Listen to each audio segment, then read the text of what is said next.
Бишкекте саат 12. Баскан жол. Талант. Эмгек.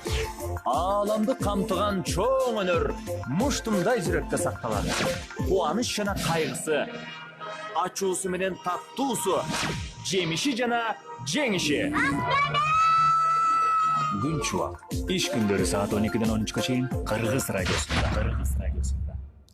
Саламатсыздарбы урматтуу радио каармандар. Кыргыз радиосунун оо толкунунда өз кезегин алган Күн чубак уктуруусу. Бүгүнкү студиябыздын мейманы Кыргыз Республикасынын эл акыны Бай Чечекей балдар журналын 42 жылдан бери жетектеп келе жаткан агайыбыз Токтосун Самудинов. Токтосун агай, биздин студиябызга кош келипсиз. Бүгүн биз Токтосун агайдын чыгармачылыгы тууралуу баарлашабыз жана албетте кыргыз адабияты, балдар адабияты, тил маселеси тууралуу дагы кеп козгобой кое албайбыз. Себеби бул маселелердин баардыгын Токтосун агай ушу Бай Чечекей журналы аркылуу дагы дайыма сабак иретинде биздин жаш балдарыбызга, ата энелерге айтып келет. Урматтуу радио каармандар, биз түз эфирдебиз. Андыктан ушул 1 саат аралыгында Токтосун агайга суроолоруңуздар болсо берип, агайдын өзүнөн жооп алууга толук мүмкүнчүлүгүңүздөр бар. Биздин байланыш телефондорубуз 39 16 10 жана мобилдик телефонубуз 0705 65 66 10. Ошондой эле WhatsApp номерибиз да бар 0552 39 16 10.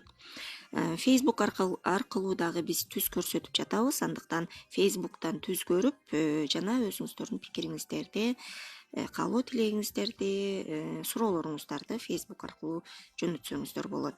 Түз эфирде мен Назира Абдукаимова алып барамын, режиссердук пультта Райгүл Орозова кызмат өтөйт. Анда Токтосун агай, көптөн бери биздин эфирге келе элексиз. Угармандар да сагынды болуш керек сизди. Анан алгач негизи сиздин чыгармачылыгыңыз лирикалык ырлар, балдар адабияты жана пародиялар болуп бөлүнөт. Биз булардын ар бирине өз-өзүнчө токтололу. Бирок мен суроону ушундан баштагым келип атат. Азыр эмне кылып атасыз? Кандай чыгармачылык менен кандай иштеп атасыз? Эмне менен алектенип атасыз? Эмнеге толгонуп атасыз? Ушул жөнүндө баштагым келип атат. Маекти. Эми баягы чыгармачыл тагдыр маңдайга жазгандан кийин жазбай кое албайт экенсиң. Эми ал канчалык даражада жугумдуу, элге окумдуу, ал башка маселе. Бирок кээде стол үчүн да жаза бересиң. Тиги келечек үчүн деле жаза бересиң. Бир кезде чыгар чыкса чыгар, чыкпаса чыкпас. Окугандар болор деген эле. Анан эми ошондой экен, жазуучулук өнөр айталык, эми өнөр деп эле коелук. Муну анткени баягы чымыны бар деп коет кыргыздар.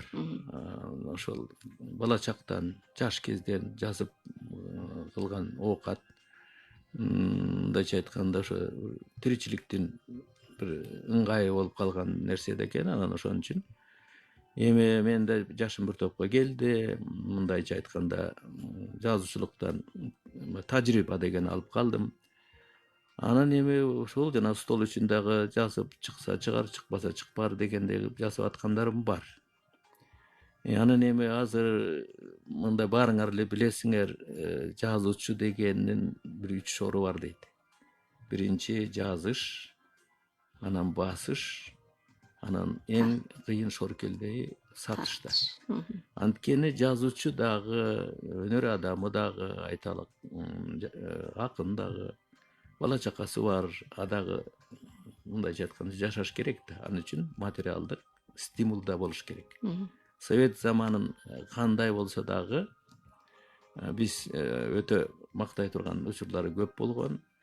Баягы гонорар деп коет, калем акы алчубуз. Ал тургай мына радиодон силерге сүйлөп берип атпайбызбы? Ошого дагы калем акы төлөчү.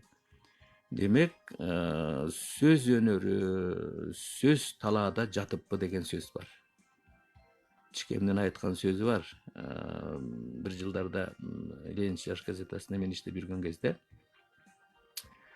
Чыңгыз агадан интервью алдык. А киши кыргыз журналистикасына, кыргыз газета журналдарына оңой менен интервью берчү эмес. Себеби колу да бошочу эмес а кишинин. Экинчиден эми дүйнөлүк адабиятка чыгып кеткен, орус адабиятына, адабий чөйрөсүнө чыгып кеткен адам биз менен мындай кийинки соңку учурларда гана аралашып калдык. Кыргыз журналистикасына мындай интервью берип, ошол учурда ошол кишинин айтканы бар. Бизге бир интервьюсу чыккандан кийин күлүп бир телефон чалып айткан, эми кандай реакция болуп атат, эл пикирлери болобу менин интервьюма. Анан сөз талаада жатыппы деген сөз бар деп күлгөн. Ошондой эле сөз талаада жатыппы деген бар. Анан эми экинчиден менин бир качандан бери 42 жыл болуп калды го, Байчеке журналы. Эми журнал деген ай сайын чыгат. Ай сайын чыккан журнал 16 бет менен көркөм, кооз, бирине бири окшобош керек. 12 түрлүү китепче чыгып атат да. Бир айда, бир жылда 12 түрлүү китеп. Анан нускасы дагы биздики жаман эмес. Анткени салыштырмалуу айтсак, бир кезде 7-8 миң менен чыкчубуз. Мына каникулдардын учурунда кичине төмөндөп калды. Төмөндөп калганыбыз 6 миң, 7 миң менен чыгып атабыз азыр. 6 миң, 7 миң деген азыр салыштырмалуу айтсак, Кыргызстан үчүн рекордтук тираж. Анан ошонун дагы чыгармачылык көйгөйү бар. Мен баарына жоопкермин, аягы жетекчи катарында. Ошол тиричилик менен дагы алышып аткан кез кол бошобой да калат. Анан себеби окурмандардын алдында, балдардын алдында кичине биздин жоопкерчилигибиз бар да.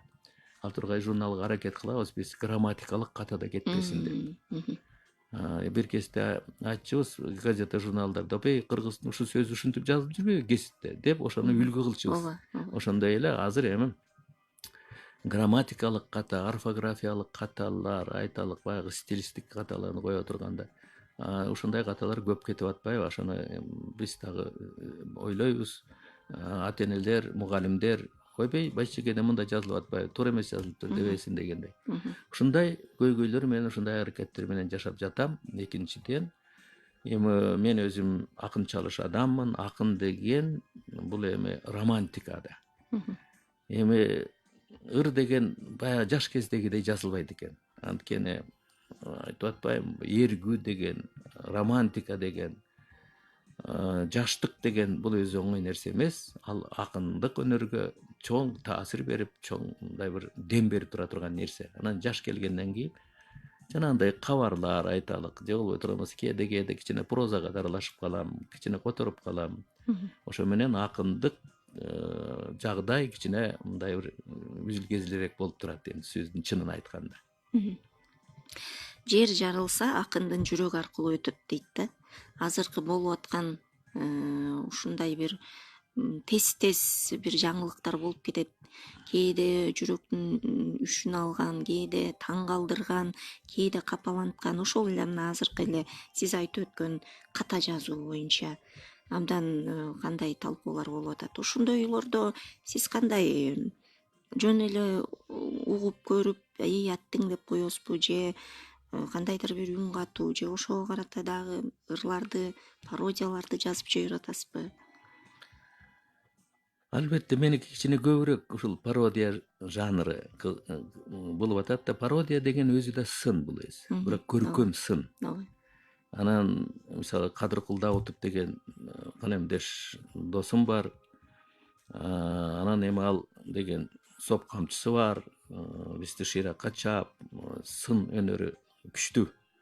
Анан сын деген өзү мындай кыргызча айтканда сынчынын сыңар өтүгү майрык деп коет. Анан мен тамашалайм. Ой Кадыркул, сенин бир эле сыңар эле өтүгүң майрык болсо, мен да сынчы болуп жүрбөймүн, мен да көркөм сынчы болуп жүрөм. Менин эки өтүгүм тең майрык. Анткени мен акындарга тийишем.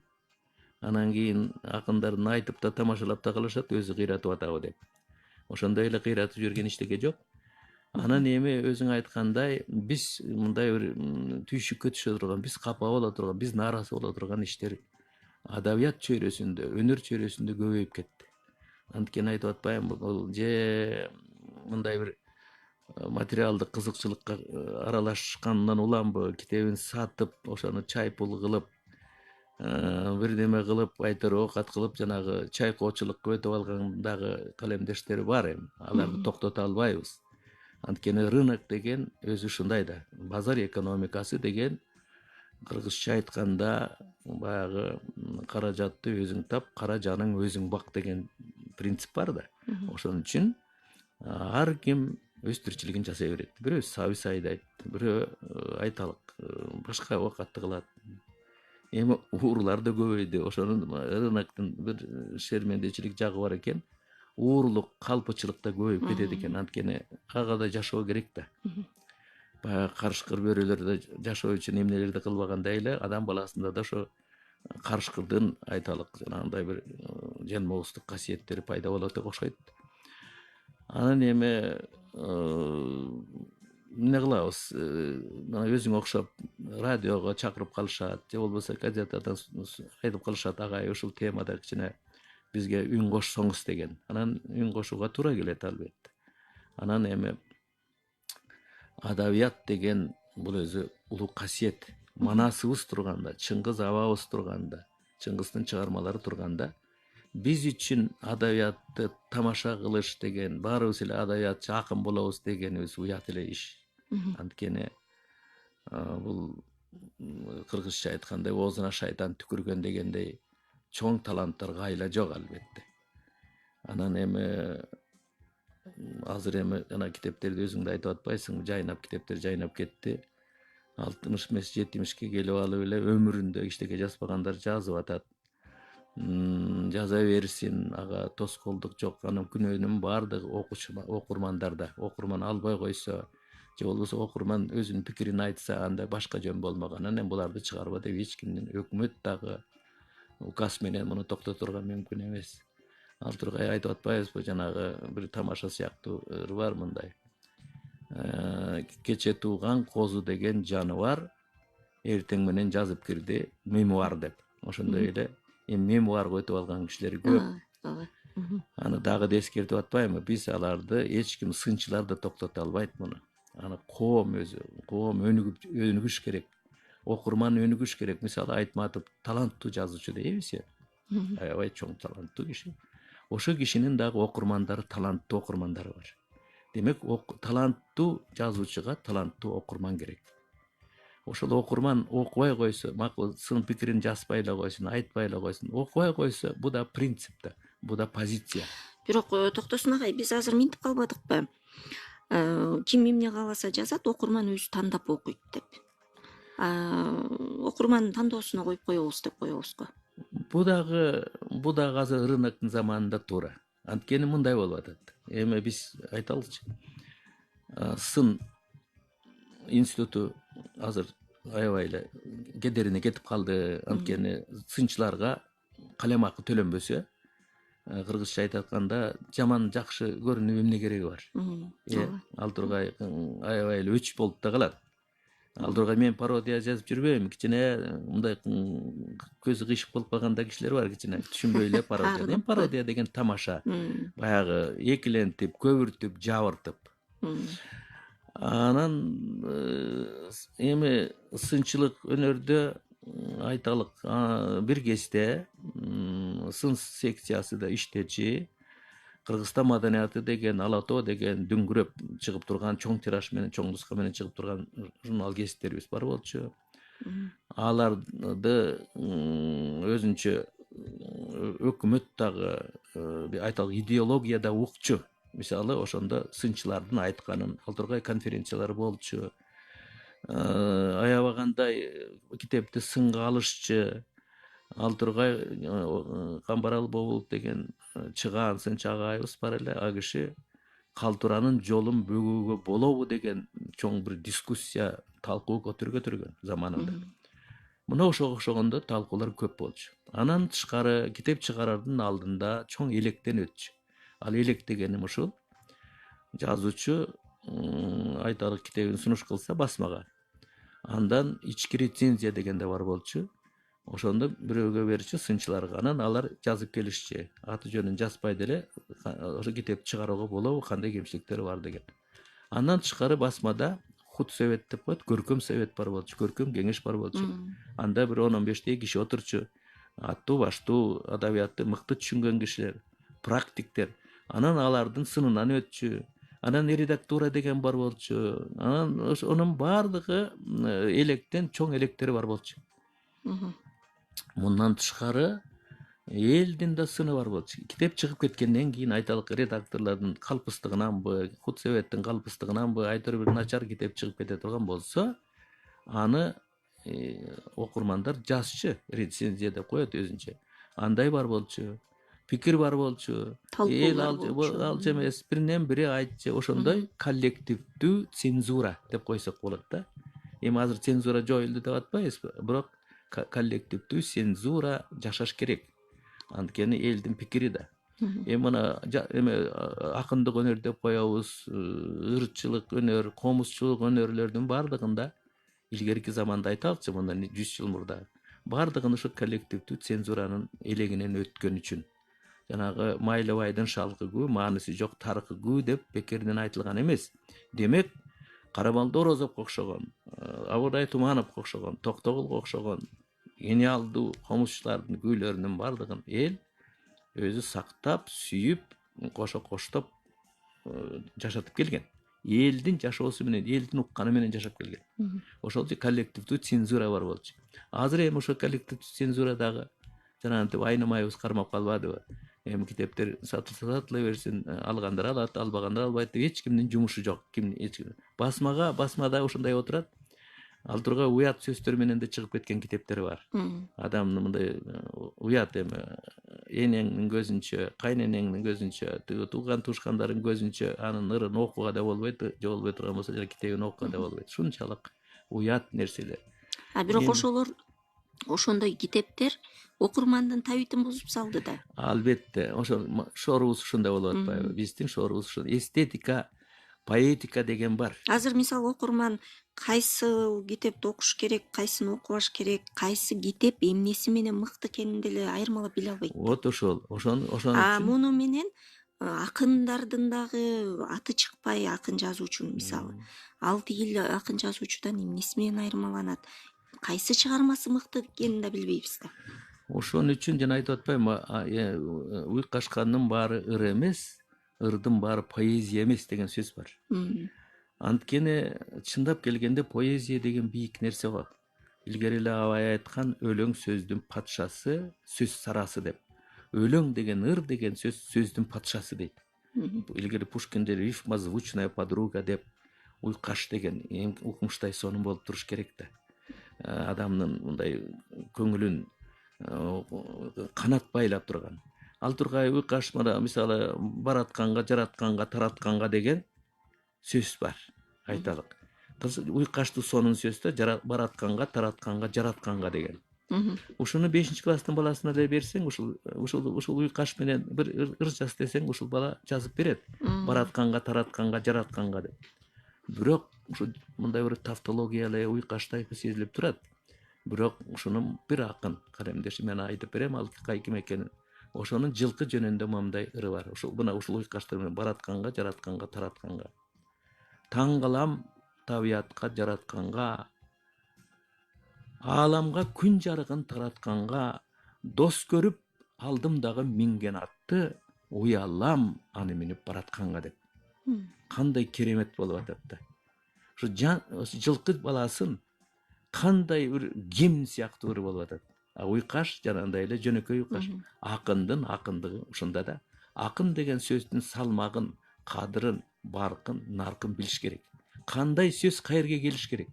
Кээде ойлойбуз, мына ошол уйкаштар менен эми акындар көбөйдү.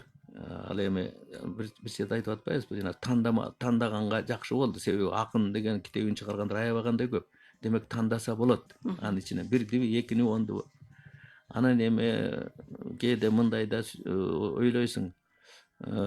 Тиги акын деген эч мисалы бирөөнүн ырын же китебин окусаң, мындай бир ойго келесиң, эч кимден уурдап алган жок, бирок өзүнүкү эмес деп. Илгери эле Маяковскийдин жакшы сөзү бар. Побольше разных поэтов деп. акындар ар түрлүү болуш керек.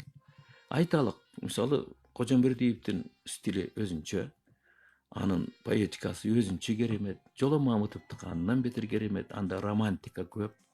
Жолонду детализировать деп коет. Уйкаштардын ичинде бир керемет ойлор жарк эте калат. Эралиевдики, айталык, Салижан Жигитовдуку, Омор Султановдуку, мына биздин классика деп койсок болот. Мына үлгүлүү адабият, үлгүлүү поэзия деп ушуну айтыш керек. Өрнөк адабият. Илгери Салижан ошо мына адабият боюнча сүйлөшүп атпайбыз, ал киши жаны кашайып айтчы. Ой кызык, акындар көбөйсө көбөйө берсин. Бирок мындай өрнөктүү тексттер деген мыкты ырлардын өзүнчө бир китеп кылып чыгарайын деген. Анан Гүлчө өзү дагы сынга аябай ошо ой. Алыкылдан 15-16 ыр чыгат мыкты ырларынан, керемет ырлардан. Башкалардан деле ошондой. Биринде 5тен 10дон чыгып калат, жолбуз кээ акындарды 3тен 4төн чыгып калат. Бай өрнөктүү ырлар деген, өрнөктүү тексттер деген. Бул деген үлгү балдар үчүн, ыр жазып аткандар үчүн да керек нерсе да. Ошон үчүн орустарда поэт для поэтов деген түшүнүк болгон. Велимир Хлебников гениалдуу акын болгон. А киши поэтикага, акындык өнөргө бир керемет айталык уйкаштарына деле, образдарына деле, музыкасына деле бир керемет нерселерди кошкон адам болгон. Ошондой эле биздин Салижанга окшогон адамдарыбыз айталык акындарга өрнөк боло турган тексттер жазган акын. Ошон үчүн биз эми ошо мугалимдерде кичине дообуз бар да. Ошо мугалимдер, адабият мугалимдери өздөрү китепти көп окуш керек. Ирге окуш керек. Өрнөктүү тексттерди окуш керек. Ал тургай сын жазыш керек алар. Мынау китепти балдарга сунуш кылып турсуңар, бул эмне деген түшүнүк, эмне деген тили да сынып атпайбы баланын. Дегендей кылып доо койгон мугалимдер көп болуш керек. Мына биздин балдар адабиятына мен аралашкандан бери мен мындай нерсени катуу байкап жүрөгүмдө дайыма жүрөт. Бул чоңдор үчүн жазылган ырлар, китептер түшүнүктүү. Акчасы чөнтөгүндө болсо, өзү кааласа алат, окуса окуйт, окубаса таштап коет. А балдар үчүн 3 киши, 3 окуучу бар. Мисалы балдар адабиятын, азыресе жана кичи бөбөктөр адабиятын. Биринчиси ата-энеси окуш керек. Ата-энеси жакшы көрүш керек. Балама керек экен, тили жакшы экен, балдарга түшүнүктүү экен дагы экинчиден бирдеме берет экен. Анан мугалим окуш керек. Мугалим жооптуу баланын кандай тарбиялап, кандай китеп окушуна. Үчүнчүдөн бала өзү окуйт. Демек, кичинекей балдар адабиятынын 3 окурманы бар, 3 сынчысы бар. Ошон үчүн мына биздин бөбөктөрүбүз Байчекей журналынын мисалын айтсак, өздөрү почтага барып, мисалы алдыда 7-деги, 8-деги, 9-да, 10-дагы балдар акчасын төлөп, ошентип жазылайын деп баргандары сейрек. Аны үчүн ата-энеси чуркаш, эжелери же мугалим айтыш керек. Ошон үчүн биздин Байчекей журналы балдар адабияты спецификалуу. Аябагандай мындай бир абдан татаал жагы бар. Ошон үчүн эми чоң кишилер үчүн дагы бул эме болуп атат. Мен бир кезде ушуга байланыштуу эми айтып атпайбызбы, китепке байланыштуу. Китепти биринчи ата-эне окуш керек. Кандай китеп болсо дагы. Анан барып балдар окуйт. Өзү китепти көп окуса, үйүндө китеби көп болсо, классикалык китеп көп болсо, тандап окуй турган болсо, балдары ошондой болот. Кыргызда жакшы макал бар. Мисалы орустарда воспитание деп эле коет. Кыргызда таалим, тарбия деп айтат. Таалим деген сөз өрнөк деген сөз. Өзү көрүш керек, өзү айтыш керек балага, өзү өрнөк болуш керек. Үйдөн дагы, сырттан дагы, китеп окуганда жүрүш турушу менен ата-эне өрнөк болуш керек. Ошон үчүн таалим, анан тарбия деп коет. Анан мен ушуга байланыштуу мына азыркы биздин өзүбүздө сен дагы көп болуп жүргөн нерсе, ушундан улам бир мейман тоскондо деген ыр жазгам. Аздыгына карабай, кээде чама чаркыбыз, чүйгүн тамак жайнатып, мейман тосуу салтыбыз. Үйелери мактаган тос артынан тос кетти, айтылбаган сөз калбай, акырында эстешти. Алдын алып бириси алтыдагы кубанды, бир куплет биз үчүн ыр айтчы деп суранды. Унчукпады мелтиреп, жоктой андан кабары, ал билбеген ыр үчүн мамасы жер карады дейт. Демек, ушундай окуя баарыбыздын эле башыбыздан өтүп атат. Токтосун агай, балдар адабияты жөнүндө сөз кылганда, бүгүнкү күндөгү балдар адабиятынын ал акыбалы кандай? Мына сиз 42 жылдан бери балдар менен аралашып келатасыз. Балдар ырларын жазып келатасыз. Негизи акындар айтып калышат, балдар ырларын жазуу өтө кыйын деп. Баланын тили менен жазуу кыйын деп. А сиз сонун ырларды жазасыз го. Негизи эле азыр балдар адабиятынын ал акыбалы кандай? Балдар адабиятынын акыбалы чоңдор адабиятынын акыбалындай эле. Анан мына мен айтып аткан принциптер, жанагы ата эне окуш керек, мугалим окуш керек, анан барып бала окуш керек, сунуш кылыш керек. Анан кийин бул да жагы бар. Эми ал жаңылык деле эмес. Бул окуу китептери, айталык, хрестоматиялар, кичинекей бөбөктөр үчүн мугалимдер мындай окуу куралы болуп жүргөн. Ал өзү статичный деп коет. Ал эми бир жылда, 2 жылдабы, 5 жылда бир чыгат да, ал китеп бардыгына ылайыктуу деп эле окула берет. Анан балдар адабияты, балдар дүйнөсү, балдар түшүнүгү бул динамикалуу да. Бул бала күн сайын өсүп туруш керек. Окуу китебин айталык жанагы мектептике окуп аткан, сатып алган китеби, мугалим окутуп аткан китеби, ошону окуса эле бала адабиятты билимдүү же болбой турган болсо көп тарбиянын чоң эмесине жетип кетпейт. Ал үчүн бала сырттан башка кошумча китептер көп керек. Орус адабиятынын, орус практикасынын бир жакшы жери хрестоматия сыяктуу китептерди өзүнчө чыгарышат. Ага өрнөктүү тексттер, укмуштай. Мен өткөндө, мен уулум, небелерим да бар, ошо мектепте окуп жүрөт. Анан ошондо эмне деген орустун классикалык акындарынын ырларын гана киргизет. Ага мындай жөн эле ыр болсо, уйкашуу ыр болсо, табият жөнүндө, тоо жөнүндө, суу жөнүндө керек болсо эле бардык эле акындын ыры суу жөнүндө, тоо жөнүндө, табият жөнүндө жазылса жарай бербейт. Ошо балага жугумдуу болуш керек. Ошон үчүн ошондой өрнөктүү тексттерди балдар үчүн да тандашыбыз керек болуп атат да. Анан балдар адабиятында кыйынчылыгы ушул болуп атат. Бир, экинчиден, азыр балдар адабияты мындай чайкоочулукка өтүп алды. Анткени ким гана жазбайт. Чындап келгенде сен жакшы сөз айттың. Балдар ырлары кыйын, жазыш кыйын деп айтат экен. Деп чынында эле кыйын. Анткени мен Байшекейдин тажрыйбасынан айтайын. Сүйүнбай Эрелиев агайга, Омор Султановго, ошого окшогон көп эле атактуу, аттуу, баштуу кыргыздын көрүнүктүү акындарына уюшкандан бери эле көп эле айтып келчүмүн. Биз Байшекейге ыр жазып берсеңиз десек, алар ушундай ал сыпайылык эмес, айтчу, силердин балдардын уйкашы кичинекей эмеси, ритмикасы кыска болот экен. Бир экинчиден баланын жүрөгү мындай бир болук этип кеткендей, бала күлүп жибергендей, бала бырс эткендей, балага өрнөк болгондой тамашалуу кылып жазбаса болбойт экен. А биз болсо мындай бир серьезный тексттерди жазып көнүп калыптырбыз. Же ырдай турган тексттерди, же махабат жөнүндө. Ошон үчүн бизге жазыш кыйын болуп атат, токо дешчи. Мен ошолоруна ишенчүмүн. Анткени ада менин өзүм башыман өттү. Мен дагы милдеткор болуп аткандан кийин, жоопкер болуп аткандан кийин анан мен да жазууга туура келди да.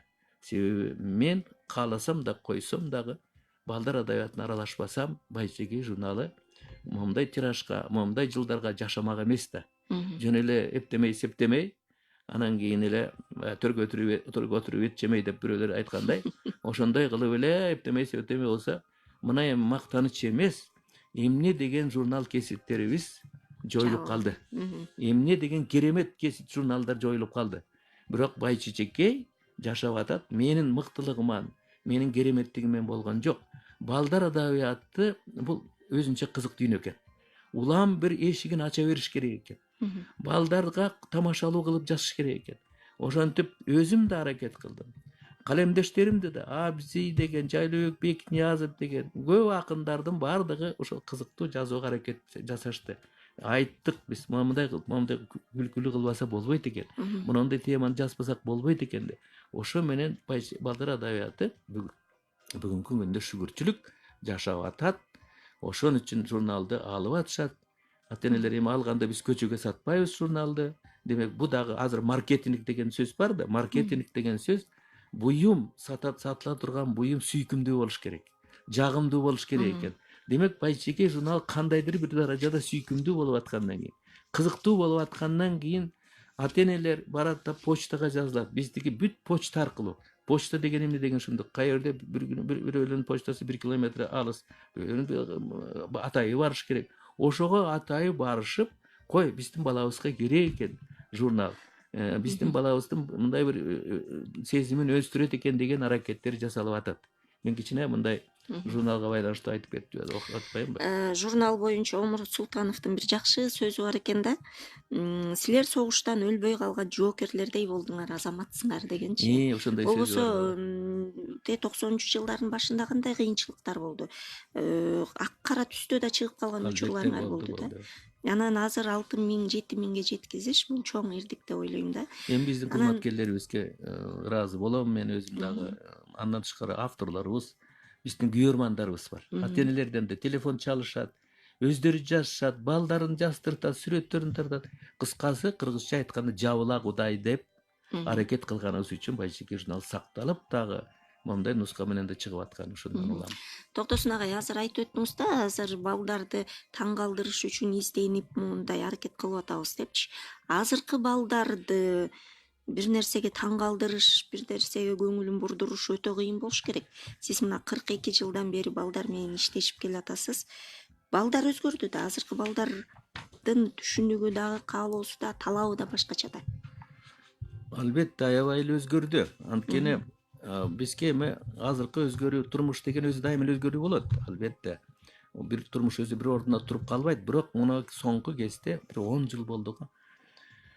Интернет деген чыкпадыбы? Анан гаджет деген чыкты. Балдардын илгери кыргыздардын бир жакшы макалы бар. Эненин көөнү балада, баланын көөнү талада деп койчу. Азыр эненин көөнү балада экени туура, бирок баланын көөнү интернет менен эле жанагы соткасында болуп калбадыбы? Ошо дагы баланы китептен алаксытып атат. Китеп окуганга чамасын жеткирбей атат. Бир, биздин жазуучулардын өзүндө да күнөө бар, албетте кызыктуу, абдан укмуштуу, кереметтүү жазсак жакшы болот эле. Анан эми өткөндө да Чыңгыз Төрөкулович бир жерде интервьюда айткан, мына Гарри Поттер деген бир шумдук чыгып, ошону эле окушуп, ошону эле шилекей агып атканга мен да таң калам дечи. Демек, соңку кездерде балдар адабияты болобу, чоңдор адабияты болобу, жанагындай детектив деген, кызыктуу деген, азгырмалуу нерсеге өтүп алышканы да бир азыркы замандын шору болуп калбадыбы? Анан эми бизге ошого карабастан биз дагы эми күрөшүшүбүз керек да. Анан эми азыркы балдарыбыздын дагы психологиясы, түшүнүктөрү кызык эми мынабу бир балдардын кичкейли окуясы, мисалы космонавттар жөнүндө мен мынтип жазгам. Баланы ошо өзүң айткандай жана кичинекей бөбөктөрдүн эмесине түшүп, деңгээлине түшүп келип. 2-3 бала чогулуп кеп кылышты космосту, бири Марска, бири Айга учуу жайын козгошту. Марат айтты мактанып, мен чоңойсом күнгө учам. Жерге кабар жеткирген станция тургузам. Түү келесе отурбайбы? Эч нерсени билбеген. Өрттөнөсүң заматта, кандай ысык күн деген. Деп айтты эле Эмилбек, араң тыйып күлкүсүн. Марат кайра күңк этти. Мен учам да түнкүсүн. Ушундай балдардын түшүнүгү, психологиясы. Ушул китебиңизде мен бир эмени окудум эле. Токтогулдун тиги туулган жылын айын сураса соткасынын номери жок деген бир жакшы эми ошол эми азыркы балдар кызык эле болду. Аны биз ата энеге дагы бооролсак болот. Ата эне куу тиричилик деп коет. Көрө кат үчүн азыр айтып атпайбызбы? Россияга да кетип атат, Казакстанга да кетип атат. Чоң энелер багып калып атат. Кээ бир чоң энелерден бизге кат келет. Байчеке журналынын кызматкерлери силерге 1000 мертебе рахмат. Биздин мен өзүм карап калган кишимин, интернет менен тигини менен жумушум жок. Анан тиги мына силердин журналыңардагы оюндар, жомоктор, ошону бөбөктөр, тиги неберелериме окуп бергенге жакшы болуп атат. Рахмат, силердин да пайдаңар тийип атат деп атат. Ошондой эле биздики баягы эме деп койчу эле, книга для семейного чтения деп коет. Ошо журналыбыз балдарды жанагындай үй бүлөдө окуй турган нерсе болуп да жатат. Анан ушундай аракеттерди биз айтып атпаймынбы, бизге жүктөлгөн жүк болуп атат. Балдар адабияты чынында кыйын дүйнө экен. Мен эми жашым келгени тажрыйбалуу болуп калдым. Көп нерсеге сүттү үйлөп, сүткө оозун күйгүзүп айранды үйлөгөн кишидей эле болуп калдым. Балдар үчүн бирдеме жазууда мен баракты алып туруп өзүм да чочуп отурам. Ушул ырым ата энесине, балага, мугалимге жагабы, жакпайбы деп. Жакшы. Урматтуу радио каармандар, сиздер күн чубак түз уктуруубуздан угуп жатасыздар. Бүгүн бизде мейманда кыргыз эл акыны Алкул Осмонов атындагы жана Тоголок Молда атындагы сыйлыктардын лауреаты, даңк медалынын ээси акын Токтосун Самудинов катышууда. Биз бүгүн агайдын чыгармачылыгы жөнүндө, балдар адабияты жөнүндө, кыргыз адабияты жөнүндө кеп кылып жатабыз. Эгер сиздерде дагы суроолор, сунуш пикирлер, ойлор, каалоо тилектер болсо бизге байланышка чыксаңыздар болот. 391610 телефонубуз жана мобилдик телефонубуз 0705 65 66 10. WhatsApp номерибиз 0552 39 16 10. Мына ушул телефондор аркылуу байланышка чыксаңыздар болот. Ал эми азыр байланышта бир угарманыбыз бар. Токтосун агай, муну кийип алсаңыз. Угуп атабыз сизди. Саламатсыздарбы? Саламатсызбы? Токтосун ага, ишиңизге ийгилик. Абдан жакшы сөздөрдү айтып жатасыз. Сизге ыраазыбыз. Балдарга жакшы ырларды жазып атасыздар. Абдан ыраазыбыз. Неберелерди жакшы ырлар менен сиздин китептеги, Байчечекейдеги журналдан жазуулар менен окуп атабыз. Ишиңизге ийгилик. Анан суроом, Рахмат. сиздин балдарыңыз, неберелериңиз дегенде өзүңүздөй акын болуп жатабы? Үй бүлөңүзгө тынччылык, денсаулык, амандык бар болуңуз. Рахмат. Эми айтып атпайбызбы, азыр балдар дагы азгырыктар көбөйүп кеткен. Азыр эми балдар жалаң эле адабиятка эмес, кызыккан нерселери көп. Айтат, робототехника деген бар, ментальная арифметика деген чыкты. Жанагы Москвадан көрсөтүүлөр болуп атпайбы? Ошондой эле бир 6, 7, 8деги балдардын, чоң кишилер, академиктердин башы оорута турган нерселерге жетишип атат. Демек, балдарыбыздын мындай сезим деңгээли, аракет деңгээли чындап келгенде аябай эле бизди таң калтыра турган нерсе. Анан эми мен бир кезде кызым да эми 50-де келип калды. Кызым ыр жазып жүргөн. Эми орус мектепте окуган, эми орусча жазып, ал тургай 1-2 орус кестерине чыккан. Аны мен күлүп койчумун. Эмне сен дагы акын болуп мен соорумду кайталайсыңбы десем, ошо менен ал эле жазбай калды кийин. А башка балдарым жазбайт эми ал тургай. Эми сөздүн чынын айтсак, эми ал китепке деле үңүлүп, мен башкаларды сынап атпаймынбы? Китепке деле үңүлүп аткан жери жок. Мен неберелерим деле жана интернет менен эле, анан жана сотка, гаджет менен алышып атат. Эми ал баарыбыздын эле башыбыздагы кыйынчылык экен. Ага. Дагы бир угарманыбыз бар. Саламатсызбы? Саламатсызбы? Угуп атабыз сизди. Назира Каныбек мырза канчаны. Токтосун агай, саламатсызбы? Саламатсыздар. Угуп отурам, сизде абдан кызыктуу программа. Назира, эми сизге рахмат, акыркы программабыз бар адабиятка арналып атат. Ушул абдан жакшы болду. Себеби дегенде мен орус радиолордон көп угам. Ошол четверг күнү мына Эхо Москва деген радио, ошо түнкү саат 3-тө Дмитрий Беков деген бар. Ошо ар дайым ошо кандай китептер чыгып атат Россияда, башка дүйнөдө, ошону окуучулар, угармандар менен тааныштырат, абдан чоң талдоо болот да. Бул түнкү саат 3-тө болот. Ошону угабыз. Биз мен эле эмес, башкаларды угат болуш керек. Анан сиз ушинтип ушул күндү дайыма ушинтип адабиятка арнасаңыз, чын эле биз да көп нерсени билет элек. Анан Кыргызстанда кандай китептер чыгып атат, ошол китептер жөнүндө да маалымат берип турса жакшы болот элек, кичине талдап. Анан интернетте карап отуруп эстен. Анан эми Токтосун агай, сиздин өзүңүзгө суроо мындай болуп атат. Сиз көп жолу мына азыр өзүңүздүн аңгемеңиз, азыр ушул эмеде интервьюңузда орустун жазуучуларын, акындарын, алардын жанрларынан жүзүндө айтып кетип атасыз, көп айтып атасыз да. Бул азыр муну угуш абдан оор, ушундай нерсе укпайбыз деле. Себеби дегенде бардыгын тиги Түркияга монополияга берип койдуңар, ошону гана түрктөр гана бардыгын башкаргандай болуп атат да. Ал эми мурдагы биздин ушу республикалар, Союздук Республика жазуучулар менен, акындар менен байланышыңар барбы?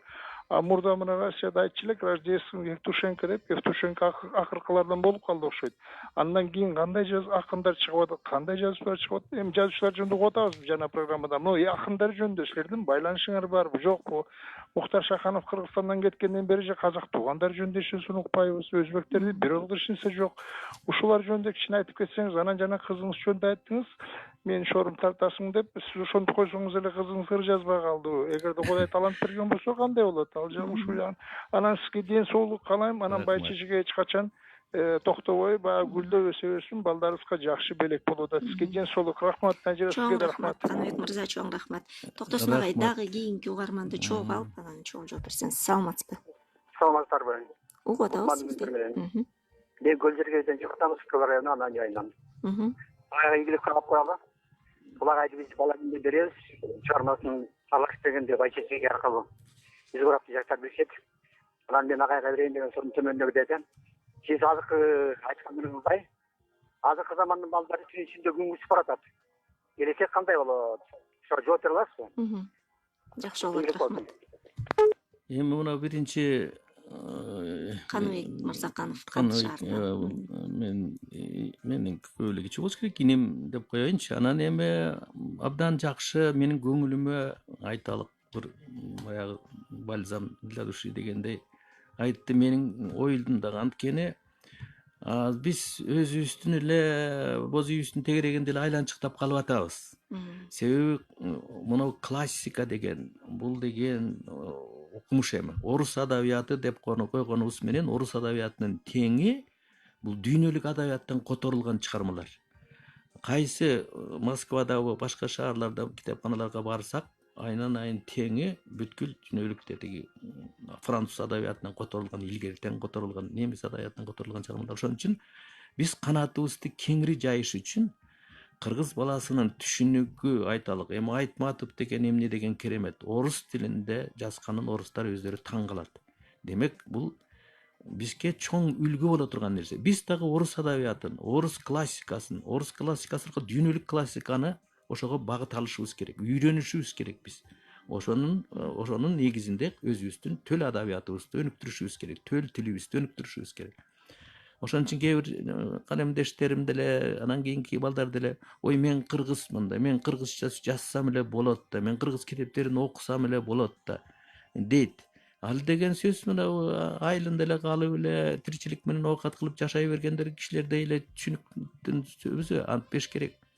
Анан мен эми жана антип айтпайм, элдин баары эле акын болуп кеткендей, ал акындык менен деле коом өнүгүп кетпейт. Ага керектүү нерсе, бирок акындык өнөр чындап келгенде татаал өнөр экен. Бул аябагандай адам жүрөксүнүп тура турган, ак кагазтын бетин ак кагаздан коркуп тура турган жайыбыз бар да. Аны коркпой эле жана антип эле айтып атпайбы, тиги уйкаштырып ура бер дегендей болуп атпайбы? Ошон үчүн мына инемдин айтканына мен кошулам. Агай, башка мамлекеттер менен, казак, өзбек, орустар жана башкалар менен байланышыңыздар барбы? Анан бул ошого келатам. Эми баягы заманда биздин ал тургай байчекейдин да командировкалык акчасы жок. Биз бир кездерде каалаган жагыбызга барып турчу элек Совет заманында. Андай бара албайбыз. Командировкага бөлүнгөн акча да жок байчекейде. Ушундай шарт бардыгында эле бар жазуучулардыкын. Чакырып калат, зарылчылык болуп калган учурларда. Анан эми интернеттин бир жакшы жери болуп атат, кабардашып болуп атпайбызбы? Казакстанда эмне болуп атат, акын жазуучулар өткөндө Москвада Кызыл Аянтта чоң фестиваль болду китеп боюнча. Шилекейиң агат кандай сонун китептерди сатып атат, акындар автограф берип атат. Ошондой учур бизде да бар болчу. Анан биз эми билбейм, биздин шартыбыз жүрө кандай болот. Бул инем оптимисттик көз караш менен айтып атат. Жакшы, бул оңолобузго келечегибиз кең деп ойлойлук, өзүбүз аракет кылалык. Ошон үчүн адабият өнүгүш керек. Анан эми ошол көп кабарлаша албай калганыбыз дагы биз кемчилигибиз болуп калды. Ал эми бизге эле зыян. Анткени орус адабияты, айталы казак адабияты өзү менен өзү жашап атат. Бирок биз кабарлашып, мындай бирибизден бирибиз пикир угуп турганыбыз зарыл болчу. Ал бизге керек нерсе да. Дагы эки угарманыбыз күтүп калды. Саламатсызбы? Саламатсыздар. Сурооңузду кыскача берсеңиз. Токтосун агай, саламатсыз. Саламатсыздар. Сизге чоң рахмат, сиз байчечек ичинде бөпөлөптүн эле койнуңузга катып жүрүп алып келдиңиз го ушул убакка чейин. Рахмат. Анан кийин мен баягы шаарда жашаган чоң эне катары, тайына катары ушул бай чечекейди бир орус мектепте окуган кыргыз балдары үчүн эми каалайбызбы каалабайбызбы азыр баарыбыз эле балдарды орус мектепке берип атабыз. Азыр бул кыргызбыз деп кыйкырабыз, неметебиз, баары бир орус мектептеги билим башкачараак болуп атат. Аны өзүбүз мойнубузга алышыбыз керек. Ооба.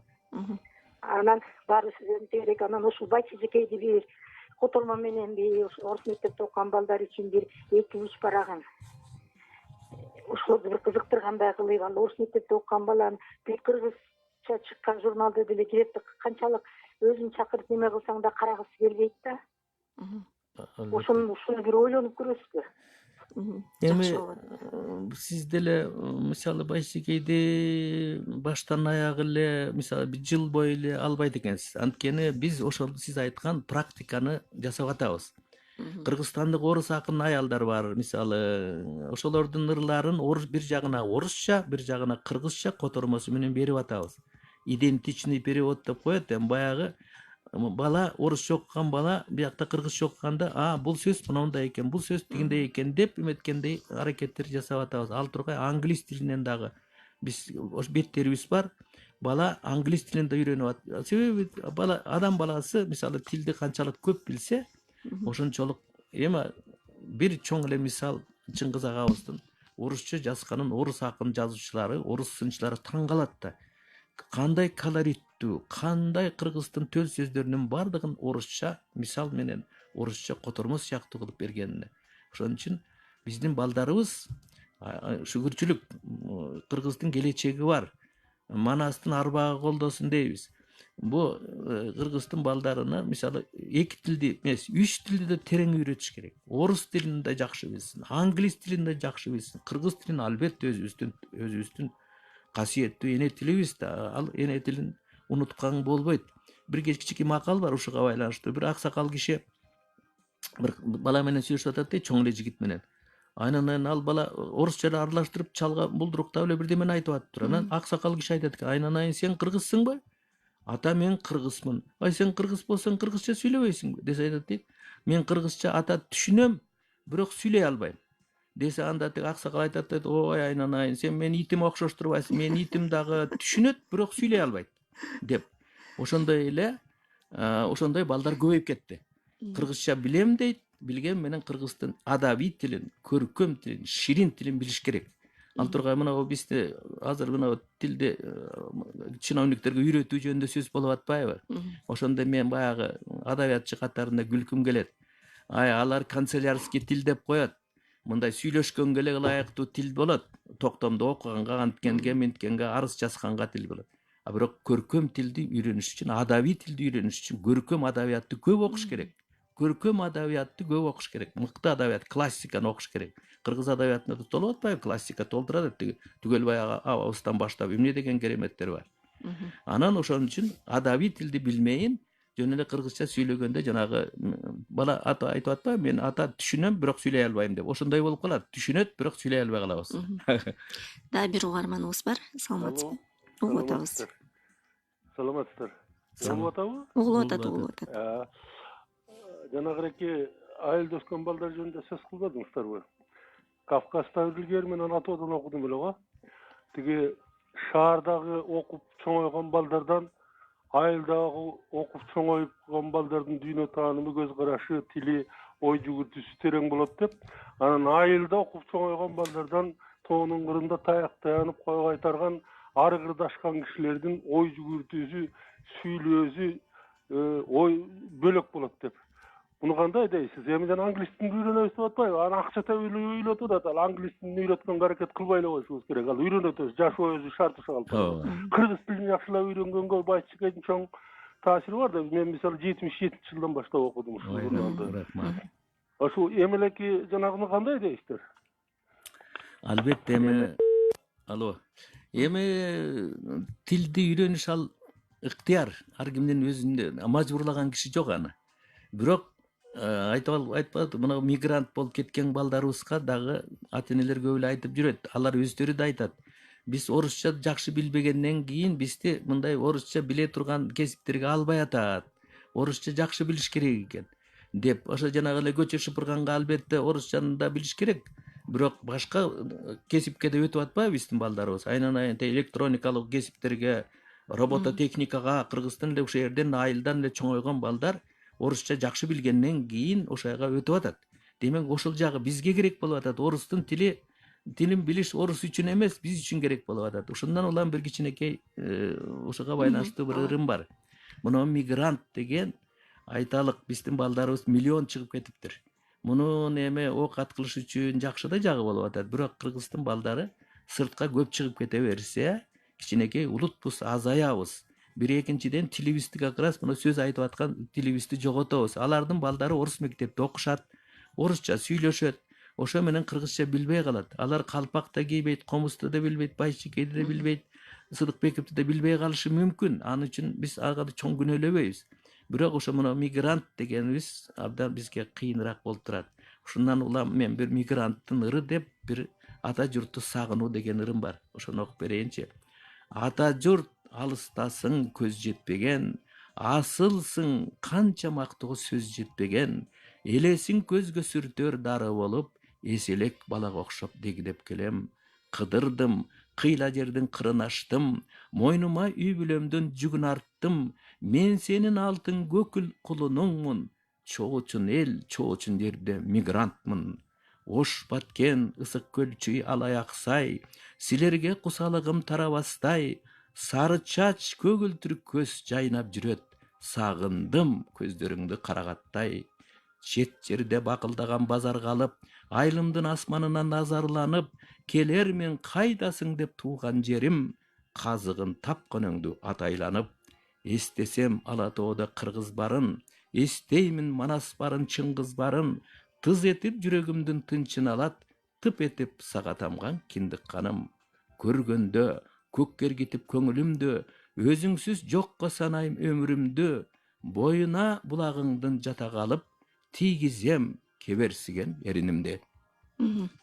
Токтосун агай, азыр сиз ыр окуп атсаңыз, сиздин сонун керемет үнүңүз менен аттиң Токтосун агай диктор болгондо ушундай кыраатын келтирип сонун окудуңуз, ага үнүңүз да куп жарашты да деп ойлоп калдым. Токтосун агай, сиздин чыгармачылыгыңызды карап келгенде пародиялар бар, анан сиздин өзгөчө ыр сөздүктөрүңүз укмуш сонун да, балдар үчүн жазылган ыр сөздүктөрүңүз дагы абдан сонун. Анан мен ошо ырларыңызды карап атып, бир эки ырыңызды тандап койдум эле да, ыр сөздүк. Куртка. Мен биринчи куртка деп окуп алыптырмын. Анан куртка деген айыл бар, бул сөз кайдан жаралды? Же болбосо качандыр жашап өткөн адамбы? Көрс айтышат турбайбы, жапыс өскөн бадалды. Бир жолу өтүп баратып, коен көрдүк курткадан. Жаныбарлар көп экен, ушул жерде кыштаган. Чынымды айтсам, кээсинин атын башка укпагам. Бул ырыңыз менен сиз куртка деген сөздү дагы кайдан чыкканда баарын сонун айтып берип койдуңуз да. Супсун дейт. Көйнөк кече жуугандан калган сууну супсун дейт. Анын өңүн агартпай шашма балдар бүттүм дейт. Кир чыкпаса кийимден түсө чөөрүн түк билбейт. Бул да эң сонун жазылган. Эми жана айтып атканыбыз ушул Кыргыздын Константин Кузьмич Юдахиндин, Карасаева агайыбыздын сөз жана жыйнап укмуштай эми сары алтындай кылып жыйнаган сөздүгү бар эмеспи? Ол сөздүгүндө бир канча 50 миң болуп жүрбөйбү? Кыргыздын сөзү чындап келгенде Муканбаев да жыйнаган, мен да жыйнап жүрөм. Биз 50 миң менен токтобой тургандай 100 миңге чейин биздин сөздүк байлыгыбыз, корубуз укмуш экен. Ошон үчүн мына соңку биздин заман бизде унуткарылып баратат. Ошон үчүн мен ыр сөздүк чаң баспасын сөздөрдү деген китеп чыгаргам. Аны мугалимдер, ата-энелер алып айтат, керек экен, биз балдарыбыз эмес, биз унутуп калган сөздөр, биз колдонбой калган сөздөр. Ошон үчүн темасын мен жөн койгон эмесмин. Анткени ар нерсени колдонбосоң чаң басып калат да. Жакшынакай жаркыраган алтын идиш болсо деле колдонбосо чаң басат. Ошондой эле алтындай болгон сөздөрүбүз колдонбой калып чаң басып калып атпайбы? Ошон үчүн чаң баспасын сөздөрдү деген китеп чыгаргам. Ушул жана сен айтып аткан пикирге туура келет. Бир угарманыбыз көпкө күтүп калды. Кабыл алалы. Убактыбыз аз, сурооңузду кыскача бериңиз. Токтосун эми чоң рахмат ушу байчечекеди сактап калганыңа мен дайым ыраазымын. Sen üniversitede menden bir 15 yıl kiyim bittin go, men уже 85'e çıkıp kaldım. Çoğun işte bilem yaşlılar mı okuyor. Ben iki sıram var da. Birincisi Amerika sınçlar jönünde. İleri şehirde okutkan Ümit Aliyev degen sınç var öyle Şarşembe Ümit Aliyev bilip kaldım mı? Bilem. Sağ verip kaldı. Gençlik Hasan Aliyev bilmem sınçlar. Hazır kışlarda hazır kulda oturup degen çıkıp kalçıyla bu işe takırla da aynı çıkmaya kaldı demeye kadar. Бұл бір сұрам. Екінші сұрам, дайым екінші күні адайат жөнінде сын бергенде мен саба кіріп менен Исаева деген университет мұғалімдері сындап қалады. Ушулардын сынынын кеңирчилигин маанисин өзүң угуп жүрөсүң, ушуга кандай баа бересиң? Кээ мага туура келбей калат. Мен адабиятчы эмесмин. Өзүңүз тааныштырып койсоңуз. Иә, өзүм жекен деген жигит мен ушу. Өзүмө экономист. Мен ошол дайыма угамда экинчи күнү дайыма. Жакшы. Өкүл беришет. Кадыр Кулдауыт өтіп, бедеп менен көтүп жүрүп, такырлы радио чыкпай калды, көбүрөөк чыгып сүйлөшөлө Даутов. Даутов агайдын маегин келаткан экинчи күнү уксаңыз болот. Ал агай университетте мугалим болуп иштеп атат. Эми мен алар жөнүндө мындай сын пикирди көзүн айтсам болот, бирок муну телевидение, радионун эфиринен айтсам болбойт. Анткени мен жашырынып алып кыйынсынгандай болот. Анан эми Кадыркулга мына сиздин пикириңизге туура, мен бир ыр жазгам. Соңку кезде Кадыркул жазгандарга кубанбайт, бирок түйгөн муштумун чөнтөгүнөн чыгарбайт деп. Анткени жакшы сынчы, бирок мындай адабияттын мындай көп эмесине катуу сын жазганын токтотуп калды. Карлыгы келдиби, же коркуп калдыбы, же стимул, материалдык стимул болбой калганбы? Айтор, ал эми мен өзүмдүн досум. Биз ушул пародиялар жөнүндө убактыбыз жетпей калды да, бирок пародияларды да аябай сонун жазасыз. Пародия жазуу бул чоң эрдик да. Анткени ал адамды таарынтпай, мындай жайкап туруп, бирок кемчилдигин да айтып кое турган. Рахмат. Эми ал эрдик эмес, хулиганчылык деле болуп кетет экен. Анткени жаман көрүнүп калат экенсиң. Ошо жаман көрүнбө, эми ал баягы кабыл алуусуна жараша болот ал адамдын. Токтосун агай, чоң рахмат. Сиз менен дагы көп темада сүйлөшсөк болот эле, бирок убакыт деген учкан куш экен. Тез эле 1 сааттык убактыбыз өтүп кетти. Сизге ыраазычылык билдиребиз.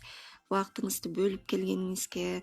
Байчечекейди мына угармандар дагы айтып атат, Байчечекейди ушул кезге чейин сактап келатканыңызга ыраазыбыз. Чыгармачылык ийгилик каалайбыз, ден соолугуңуз бекем болсун, бар болуңуз агай. Урматтуу радио угармандар, сиздер Кыргыз радиосунун күн чубак түз уктуруусунан уктуңуздар. Бүгүн бизде мейманда Кыргыз Республикасынын эл акыны Алыкул Осмонов атындагы жана Тоголок Молда атындагы сыйлыктардын лауреаты, даңк медалынын ээси, 42 жылдан бери Байчечке журналын жетектеп, ушу кезге чейин токтотпой алып келаткан башкы редакторубуз Токтосун Самудинов агайыбыз болду. Түз эфирди мен Назира Абдукаимова алып бардым. Режиссердук пультта Райгүл Орозова кызмат өтөдү. Ал эми Фейсбукка түз алып чыккан кесиптешим Адилет Артыкбеков болду. Биз сиздер менен коштошобуз. Ал эми Кыргыз радиосу өз уктурууларын уланта берет.